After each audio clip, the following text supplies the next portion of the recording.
Bu narsani ko'pincha qayerda kiyasiz? Tug'ilgan kunlarda ko'p kiyaman. Qanday kiyasiz? Shu egilib. Kalishni ko'rmayman. Bu narsani sizga kim o'rgatgan? Avlod o'tib kelyapti.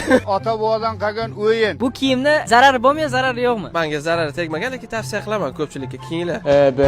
Bu kiyimni sizga kim sovg'a qilgan? Akam berganlar, keyin akam oq qiladi bo'lmasa nimaligini bilmayman. Haftaga necha marta kiyasiz bu kiyimni? Kayfiyatga qarayman. Kayfiyatim bo'lmagan vaqt ko'proq kiyaman.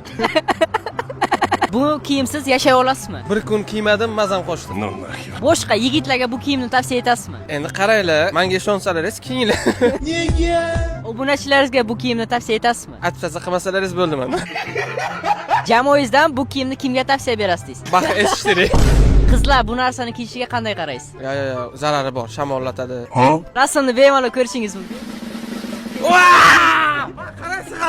Qaraysiz hamma bunga. Qizlarga mumkin emas, kiymanglar qizlar. Shamollata ekansizlar. Uzr lekin. Barchaga Rahmat. Omad.